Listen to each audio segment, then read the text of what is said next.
अब देखो बच्चों, आज जो मैं टॉपिक डिस्कस करूंगा और ये टॉपिक है मेरा क्या, डाई एजोनियम सॉल्ट। ओके, तो यहां पर हम जो डाई एजोनियम सॉल्ट लेंगे बच्चों, वो है हमारा क्या, बेंजीन डाई एजोनियम सॉल्ट। ठीक है, इस तरह से। और ये है C6H5N2।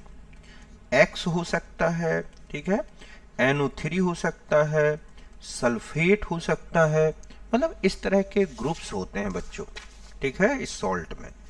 या BF4 हो सकता है, ऐसे। तो हम इन सॉल्ट को यहां पर डिस्कस करेंगे और मेनली हम यहां पर बेंजीन डाई एजोनियम क्लोराइड लेंगे। ओके, तो ये है हमारा बेंजीन डाई एजोनियम सॉल्ट। इसकी जो प्रिपरेशन मेथड है, समझ गए ना, preparation of diazonium salt, और इस मेथड का नाम है बच्चों डाई एजोटाइजेशन। क्या है ये, डाई एजोटाइजेशन। समझ गए ना, कि जो बेंजीन डाई एजोनियम सॉल्ट है, इसकी प्रिपरेशन की मेथड है और वो है डाई एजोटाइजेशन। ओके, तो देखो ये होता क्या है डाई एजोटाइजेशन। एक NaNO2, ठीक है, प्लस HCl। तो यहां HNO2 और प्लस NaCl, ठीक है, 273 केल्विन में कराई जाती है बच्चों ये रिएक्शन 0 डिग्री सेंटीग्रेड पर। ऐसा इसलिए है क्योंकि डाई एजोनियम सॉल्ट थोड़े से एक्सप्लोसिव नेचर के होते हैं, ज्यादा टेम्परेचर पर ये अनस्टेबल हो जाते हैं। फिर दूसरा स्टेप होता है C6H5NH2 plus ONOH plus HCl। तो यहां से ये रिमूव हो जाता है। क्या रिमूव हो जाएगा, ये H2O। यहां से क्या रिमूव हो जाएगा बच्चों, H2O।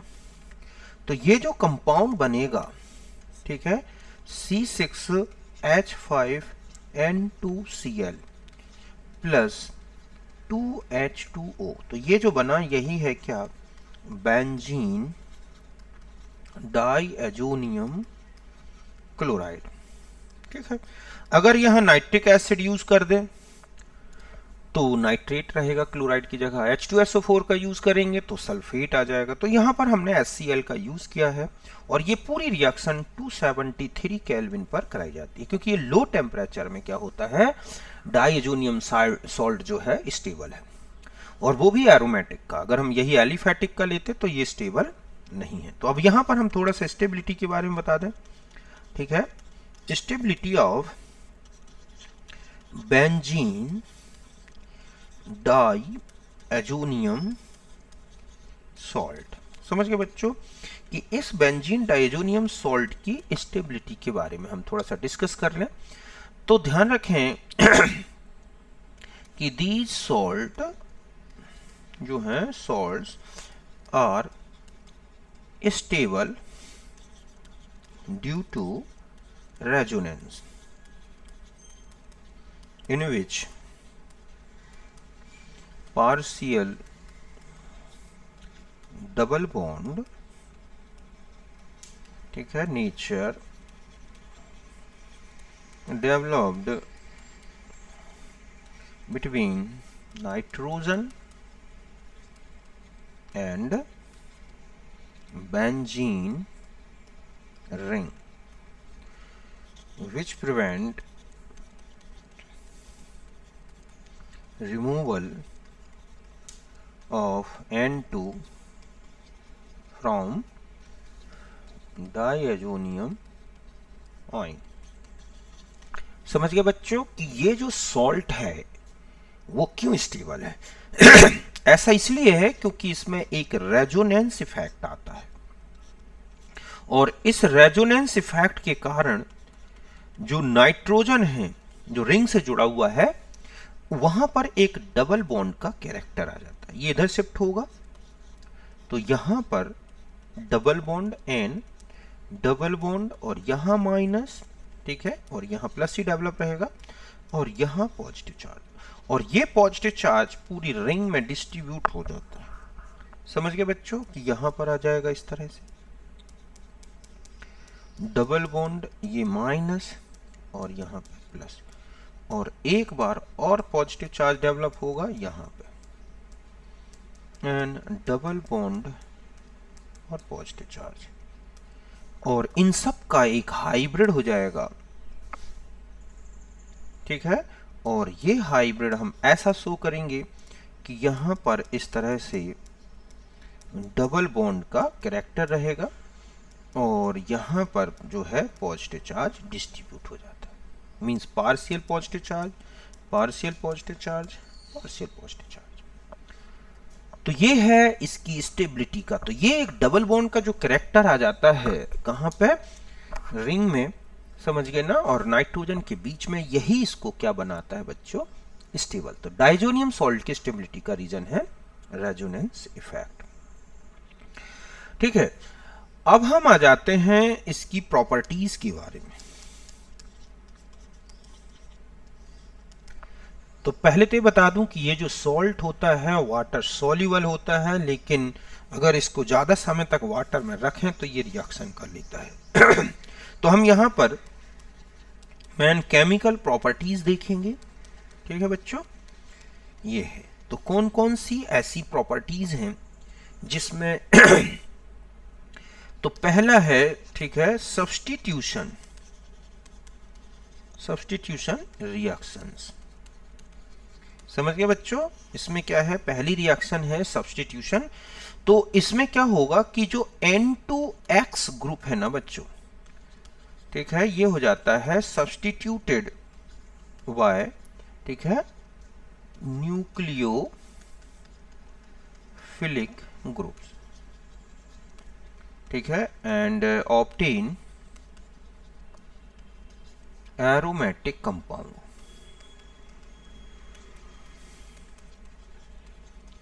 ये है कि इस रिएक्शन में इनमें जो होगा, इसमें पूरा N2X हटेगा और क्या मिलता है, एक एरोमेटिक कंपाउंड। जैसे फर्स्ट है, ठीक है, सैंडमेयर रिएक्शन बच्चों। कौन सी, सैंडमेयर रिएक्शन। हालांकि मैं ये पढ़ा चुका हूं, हेलो एल्केन में आई थी ये, हेलो एरीन में। तो सैंडमेयर रिएक्शन में आप देखोगे कि ये है हमारे पास diazonium salt N2X plus Cu2Cl2, presence होगी किसकी, HCl। ओके, जो हैलोजन का क्यूप्रस हैलाइड लिया गया है वही हमें यहाँ हैलोजन एसिड लेना है। तो इस रिएक्शन में आप देखोगे कि ये पूरा ग्रुप हट जाएगा बच्चों यहां से, समझ गए ना, और इसकी जगह पर ये जो क्लोराइड आयन है वो एंटर कर जाएगा, और इस तरह से यहां पर Cl प्लस Cu2X2 और प्लस 2N2, तो ये क्या बन जाएगा, क्लोरोबेंजीन।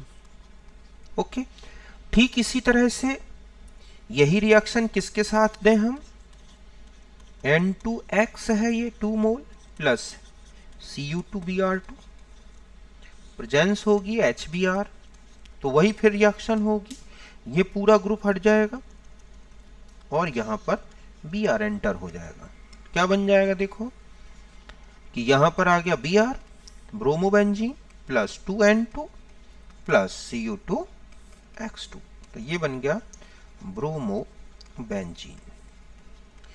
ओके, इस तरह से ये है सैंडमेयर रिएक्शन, जिसमें हमने देखा हैलोएरीन बनते हैं और इस तरह से N2X का सब्स्टिट्यूशन हैलोजन ग्रुप से हो जाता है। इसी तरह से एक दूसरी रिएक्शन है गैटरमैन, ठीक है, रिएक्शन।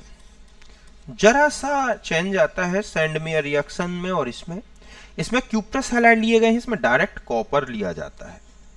समझ गए बच्चों, तो यहां पर ये है N2Cl प्लस, ठीक है, Cu प्लस क्या, HCl।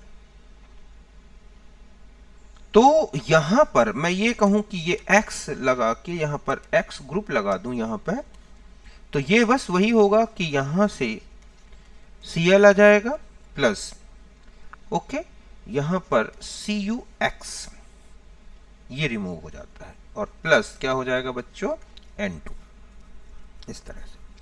मतलब मेन इसका वर्क होता है ये इधर और ये इधर, बाद में जो है H और मिलके क्या बना लेगा HX और Cu इस तरह से फ्री हो जाएगा।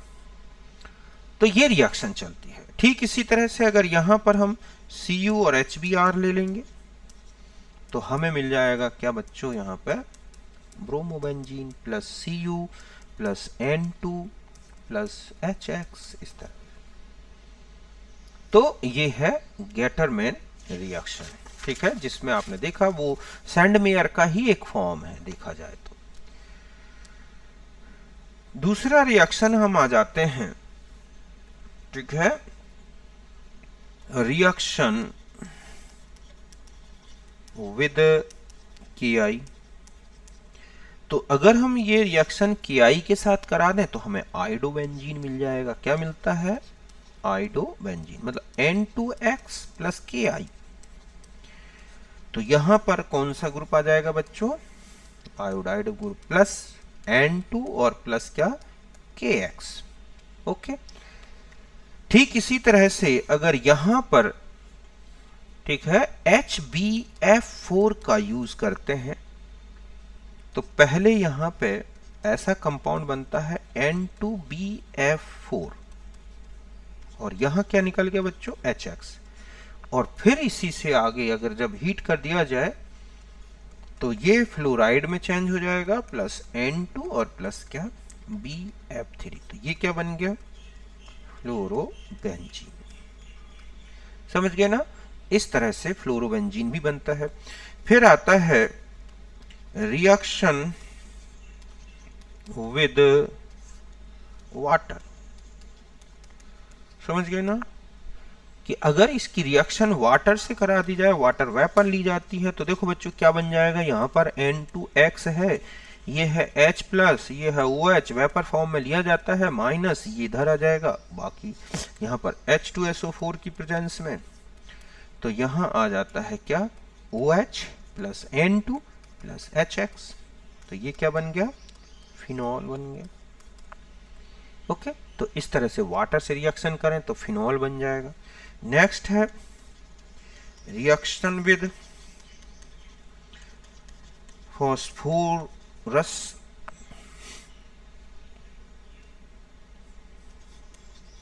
एसिड, ठीक है, तो H3PO3 इसका यूज कर दें H2O, तो ये चेंज हो जाता है H3PO4 और प्लस 2H, ठीक है, और यहां पे अगर हम N2X लेंगे और प्लस, ठीक है, यहां पर 2H, तो ये बनेगा, ठीक है, H आ जाएगा प्लस N2 और प्लस क्या HX।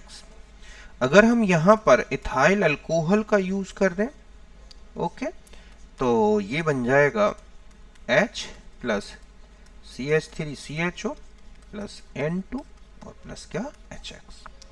तो इन दोनों प्रोसेस में बेंजीन का फॉर्मेशन होता है। ओके, तो ये इंपॉर्टेंट रिएक्शंस हैं।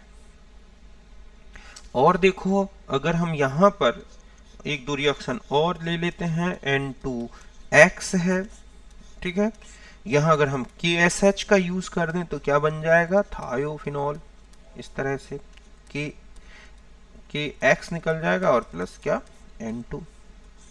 अगर हम यहां पर NaNO2 का यूज करते हैं, ठीक है, और HbF4 की प्रेजेंस में, तो यहां पर आ जाता है बच्चों क्या NO2। अगर हम यहां अमोनियम कार्बोनेट का यूज कर दें तो एनिलीन बनता है, इस तरह से। तो ये कुछ सब्स्टिट्यूशन था जिसमें रिंग में से हम उन्हें ग्रुप को सब्स्टिट्यूट करा दिए। ओके, अब हम आ जाते हैं इसकी कुछ और रिएक्शंस हैं, जैसे इसका एक रिडक्शन है, ठीक है, तो रिडक्शन अगर हम ये देखें कि C6H5N2 और X, और यहां पर SnCl2 और HCl लिया जाता है बच्चों, तो ये बदल जाता है C6H5NH NH2 फिनाइल हाइड्राजाइन। ओके, इस तरह से कन्वर्ट होता है। फिर एक रिएक्शन जो सबसे इंपॉर्टेंट है इसकी, और ये है कपलिंग रिएक्शन बच्चों।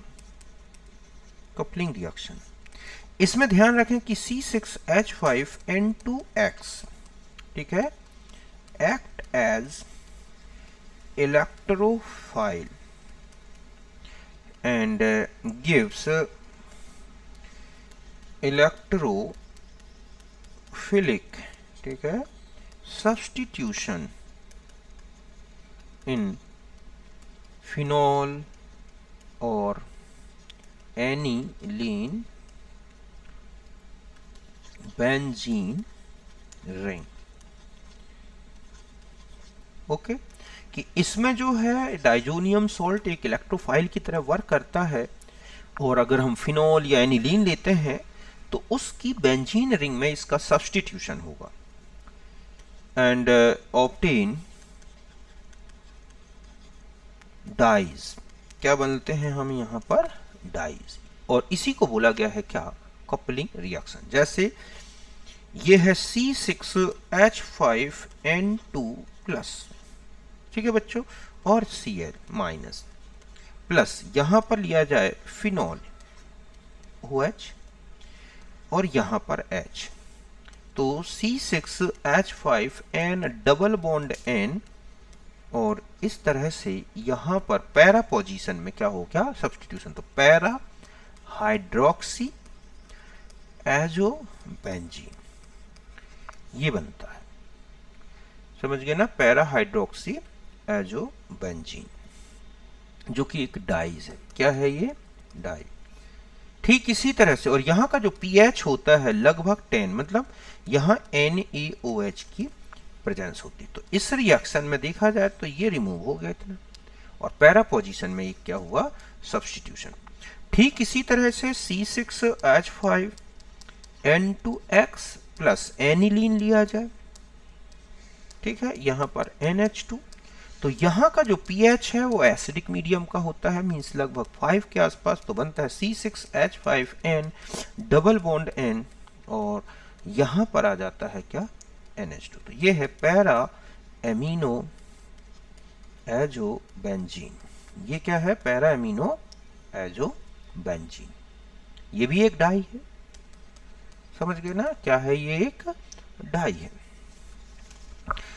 एक मिथाइल ऑरेंज बनाया जाता है बच्चों, जो बहुत ही इंपॉर्टेंट जो है एक इंडिकेटर भी होता है। तो ये लिया जाता है सोडियम सल्फेट, ये ग्रुप में, मतलब यहाँ पर NaSO3, ठीक है, ये सल्फेट वाला जो ग्रुप है इस वाले का N2, और प्लस यहाँ पर ये है di methyl NN di methyl aniline ले लिया जाता है। ओके, और यहाँ पर वही pH लगभग 5 के बीच में लेके, तो इस तरह का ये एक कंपाउंड बनता है SO3Na, okay, N double bond N, और ये बन जाएगा NCH3CH3। इसको बोलते हैं मिथाइल ऑरेंज, जो कि एक बेसिक इंडिकेटर है और एसिडिक मीडियम में कलर चेंज शो करता है।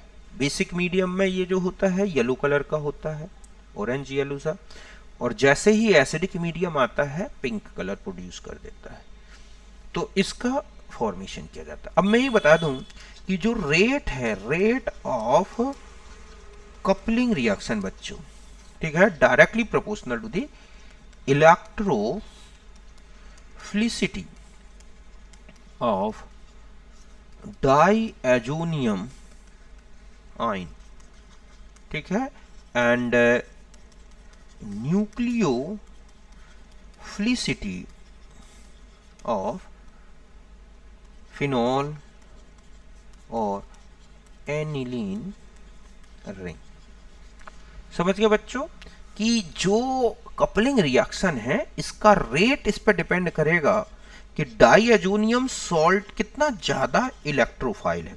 तो ध्यान रखें कि इलेक्ट्रोफिलिसिटी ऑफ डाइएजोनियम सॉल्ट, अगर आप यहां देखें कि ये डाइअजोनियम सॉल्ट की इलेक्ट्रोफिलिसिटी कैसे बढ़ाई जाए, मतलब नाइट्रोजन का पॉजिटिव चार्ज। तो ध्यान रखें कि अगर आपको डाइअजोनियम सॉल्ट की इलेक्ट्रोफिलिसिटी बढ़ानी है तो ये डायरेक्टली प्रोपोर्शनल होती है बच्चों, ठीक है, electron withdrawing group in benzene ring.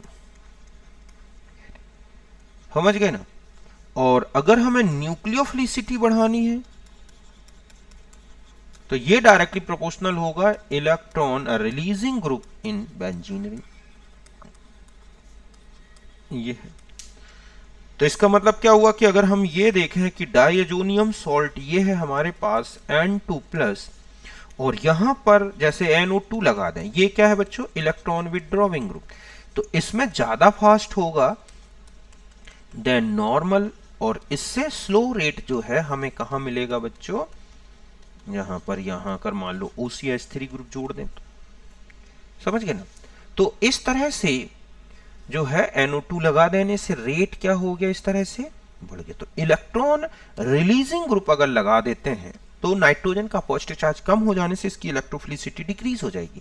तो ये है क्या, ये है रेट ऑफ कपलिंग। समझ गए ना कि जो रिएक्शन चल रही है कपलिंग रिएक्शन, कपलिंग, समझ गए बच्चों कि इस तरह से ये हम जो पढ़ रहे हैं रिएक्शन, ये है कपलिंग रिएक्शन, तो ये है रेट ऑफ कपलिंग का। ठीक इसी तरह से मैं कहूं कि फिनॉल और एनिलीन लिया जाए तो किसमें फास्ट होगा, तो ध्यान रखें कि अगर हम यहां पर NH2 लेते हैं तो ये ज्यादा फास्ट होगी देन इसमें क्या ले लें, OH, और इससे भी कम किसमें होगी बच्चों, अगर हम यहां OR जोड़ दें तो ये इनकी कपलिंग रिएक्शन का है कि जितना ज्यादा electrophilic nature, sorry nucleophilic nature होगा, फिनॉल रिंग हो या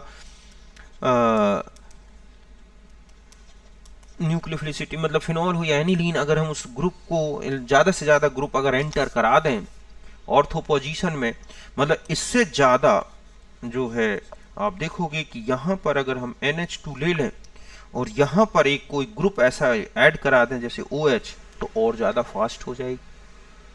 समझ गए ना। तो ये इफेक्ट पड़ता है कपलिंग रिएक्शन में। तो यहां तक बात क्लियर है अच्छी तरह से, समझ गए बच्चों कि इसमें अब एक रिएक्शन होती है बच्चों नाइट्रोबेंजीन में सिलेक्टिव, अच्छा ये सॉरी यहां तक तो हो गया हमारा। तो अब हम एक रिएक्शन और बता दूं बच्चों, एक दो रिएक्शन हैं जो कि नाइट्रोबेंजीन या नाइट्रोएल्केन से रिलेटेड हैं, तो वो क्वेश्चन काफी इंपॉर्टेंट है, आता रहता है, तो हम उसके बारे में थोड़ा सा डिस्कस करते हैं। तो यहां तक आप समझ गए होंगे। तो ये था हमारी कुछ इंपॉर्टेंट रिएक्शंस जो कि किससे रिलेटेड थे, डाइअजोनियम सॉल्ट। तो आपको ये मैटर इतना ही काम का तैयार करना है, समझ गए ना।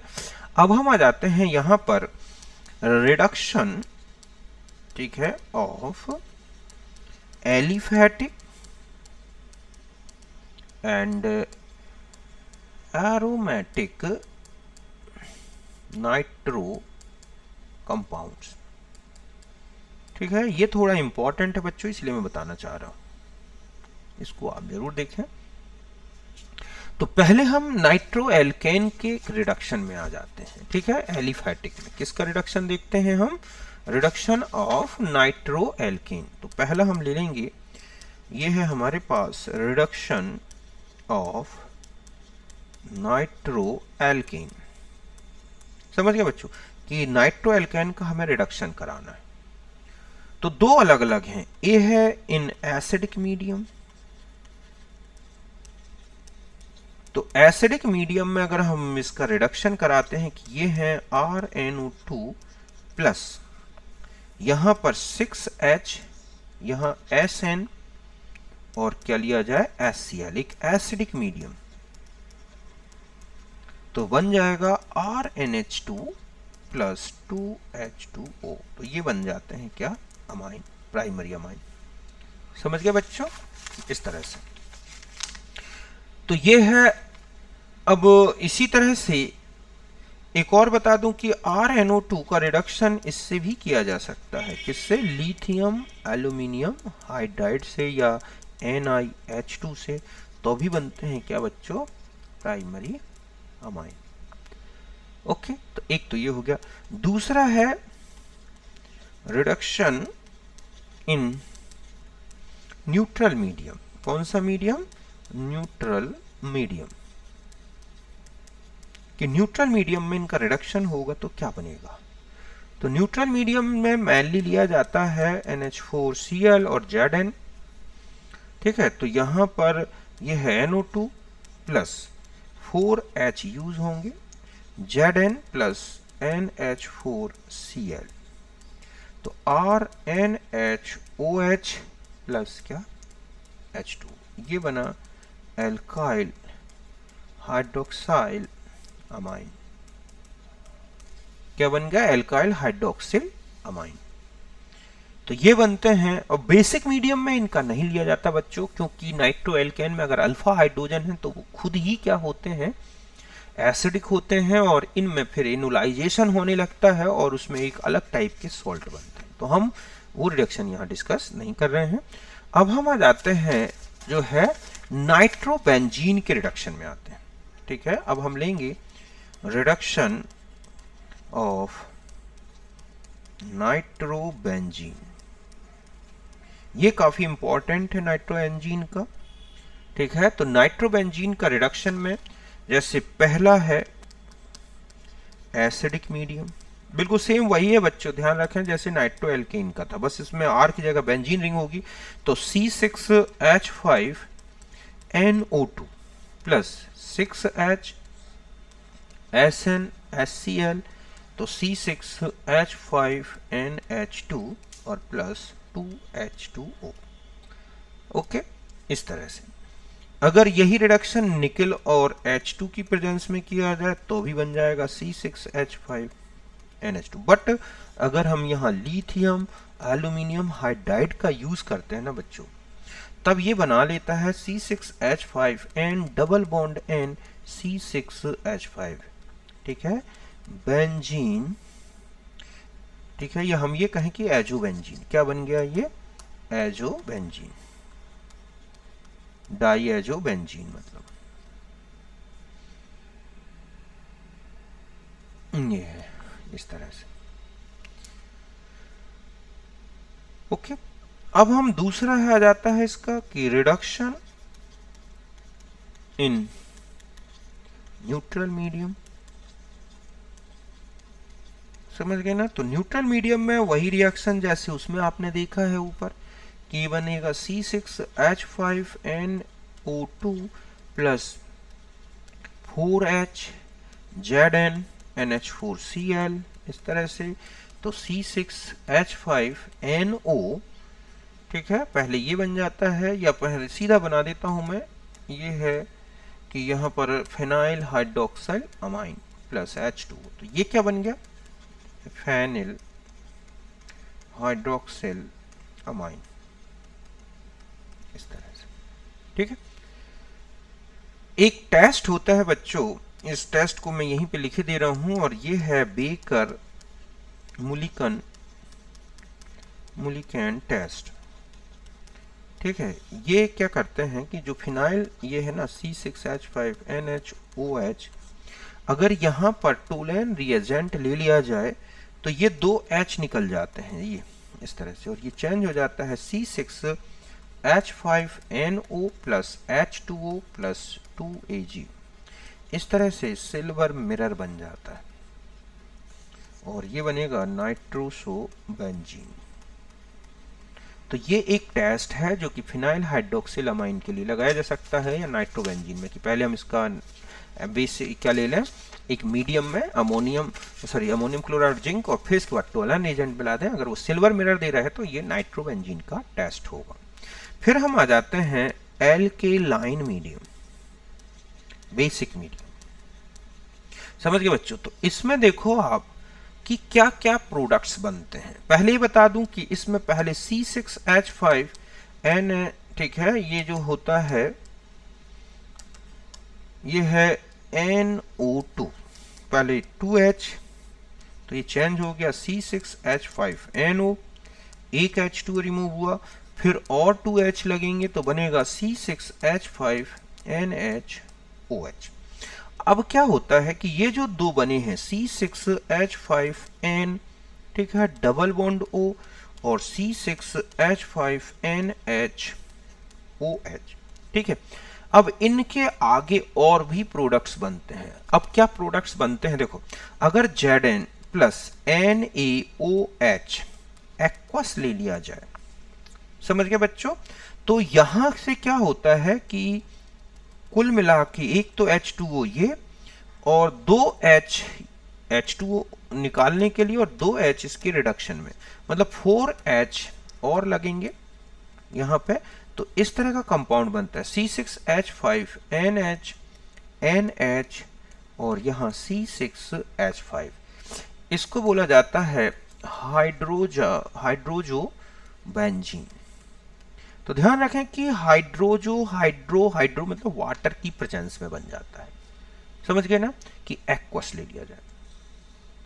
अगर यहीं पर हम Zn प्लस, ठीक है, NaOH लें, लेकिन एल्कोहलिक ले लें, क्या ले लें, एल्कोहलिक, वाटर की जगह किसका यूज करें, एल्कोहलिक, ये है, कम हाइड्रोजन मिलते हैं तो बन जाता है C6H5N double bond N C6H5। मतलब यहां पर 2H2O का रिमूवल होगा बच्चों, यहां केवल एक H2O का रिमूवल होगा, समझ गए ना, और दो H यूज होंगे। तो इसमें दो, हाँ सॉरी, इसमें भी 2H2O का ही रिमूवल होगा, और इस तरह से दो H ऐड होंगे। ये तो ये जो बनता है इसको बोलते हैं एजोबेंजीन। क्या बोलते हैं, एजोबेंजीन। और तीसरा है कि यहां पर ग्लूकोज प्लस NaOH, और ऐसा भी ले सकते हैं Na2ASO3 और NaOH। तब यहां पर बनता है C6H5N एजॉक्सीबेंजीन। क्या बन जाता है यहां पर, ये एजॉक्सो या एजॉक्सी बेंजीन। मतलब यहां पर केवल और केवल कितने H यूज हुए, कोई, ठीक है, यहां केवल H2O रिमूव हो गया, देखा जाए तो क्या रिमूव हो गया है, केवल H2O। तो इस तरह से ये रिडक्शन होता है जब हम क्या लेते हैं, बेसिक मीडियम। हम चाहें तो एजॉक्सी बेंजीन को डायरेक्ट इसमें भी चेंज कर सकते हैं, और इसके लिए यहां अगर इसमें चेंज करना है तो यहां लगता है Fe, ठीक है, क्या यूज होता है यहां पर Fe और एस्टिक एसिड। तो एजॉक्सी बेंजीन एजोबेंजीन में चेंज हो सकता है इस तरह से। और अगर हम यहां पर देखें कि यहां ले लें NaIO3, तो ये इसमें ऑक्सीडाइज्ड हो जाता है, बात समझ गए ना। तो इस तरह से हमने देखा कि ये है हमारा रिडक्शन बेसिक मीडियम में। एक रिडक्शन और होता है, इसको बोलते हैं इलेक्ट्रोलाइटिक रिडक्शन। क्या बोलते हैं, इलेक्ट्रोलाइटिक रिडक्शन। कि जो नाइट्रोबेंजीन है इसका इलेक्ट्रोलाइटिक रिडक्शन किया जाता है दो अलग अलग मीडियम में। देखो बच्चों, यहां पर NO2, ठीक है, यहां पर बता दूं मैं, अगर इलेक्ट्रोलाइटिक मीडियम इलेक्ट्रोलिसिस की गई है, ठीक है, और यहां पर लिखा है वीक एसिडिक मीडियम। क्या लिखा है, वीक एसिडिक मीडियम, ऐसे, तो यहां ये बन जाता है क्या, एनिलीन। क्या मिलेगा, एनिलीन। और लिखा है स्ट्रॉन्ग एसिडिक मीडियम, ठीक है बच्चों, स्ट्रॉन्ग एसिडिक मीडियम। तो यहां बनता है पैरा एमिनोफिनॉल। क्या बन जाता है यहां पर, पैरा एमिनोफिनॉल, इस तरह से।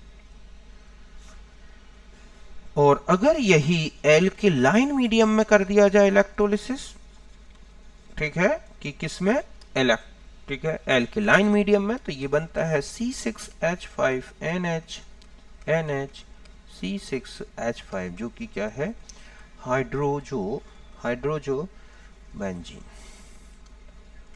इस तरह से। तो ये है इसका नाइट्रोबेंजीन का एक रिडक्शन, और ये बहुत ही इंपॉर्टेंट है, समझ गए ना, ये रिडक्शन आप अच्छे से। अब एक और बता दूं, एक होता है selective reduction, reduction of dinitrobenzene. ये काफी इंपॉर्टेंट है, इसमें से भी एक क्वेश्चन बन जाता है और इसको बोलते हैं जेनिन रिडक्शन। क्या बोलते हैं? Zinin reduction. समझ गए बच्चों? तो इसमें क्या होता है कि अगर मान लो दो नाइट्रो ग्रुप हैं, जैसे मेटा नाइट्रो ये है, ठीक है, अगर इसका रिडक्शन कराया जाता है NH4 होल ट्वाइस, यहां पर हम ऐसे ले लें, plus NH4 whole twice S, कुल ये लगेंगे 3 मोल। तो देखो बच्चों, इसमें एक NO2 रिड्यूस हो जाता है, ये NO2 है और ये चेंज हो गया क्या? NH2 में, है ना। अब यहां पर 3 तो सल्फर निकल गए, 6 अमोनियम आयन थे, 6 में से जो 6 तो ये बन जाते हैं क्या? अमोनिया।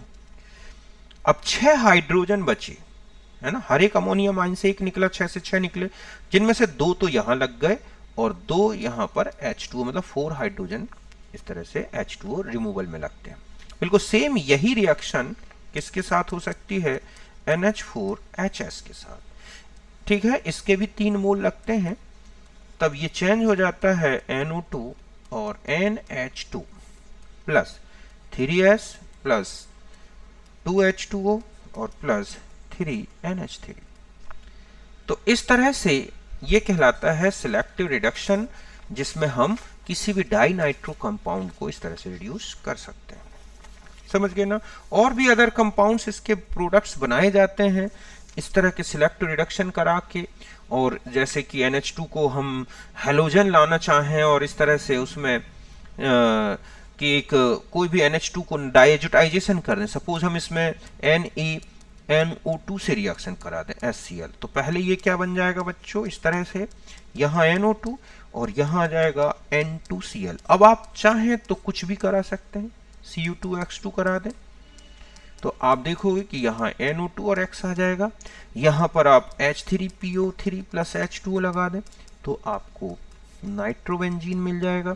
आप यहाँ पर KSH से रिएक्शन करा दें तो आपको NO2 और थायोफिनॉल मिल जाएगा। ठीक इसी तरह से अगर हम यहाँ पर वाटर की रिएक्शन करा दें तो हमें नाइट्रोफिनॉल मिल जाएगा इस तरह से। तो फिर N2Cl को आप किसी भी ग्रुप से हटा सकते हैं और इस तरह से नाइट्रो सब्स्टिट्यूटेड प्रोडक्ट्स बना सकते हैं। फिर NO2 को रिड्यूस कर दो, आप देखोगे 2 NOH फिर N2A का जाएगा। अब चाहे तो हम फिर से यहाँ पर अब हम एसिडिक मीडियम में SnCl ये ले लें, ठीक है। यहाँ पर हम क्या ले सकते हैं, जैसे HCl और प्लस SN, तो यहाँ पर आपको क्या मिल सकता है? इस तरह से NH2 और यहाँ पर OH और फिर आप यहाँ पर NaNO2, ठीक है, HCl और वाटर कर दें तो आप देखोगे आपको 2 फिनोलिक ग्रुप मिल जाएंगे। तो चाहें तो जितने भी मतलब फिनोलिक कंपाउंड्स बनाए जा सकते हैं। तो इस तरह से आपने देखा कि नाइट्रो ग्रुप से रिलेटेड जो भी काम का मैटर था वो मैंने आपको बता दिया। समझ गए ना। तो ये है नाइट्रोबेंजीन से रिलेटेड कुछ हमारा मैटर। तो आज के लिए हमारा इतना ही काफी, बाकी नाइट्रोबेंजीन के बारे में और अदर रिएक्शंस तो वो आप देखें, मैंने जो काम की थी वो बता दी। ठीक है बच्चों, तो ये था हमारा आज का टॉपिक।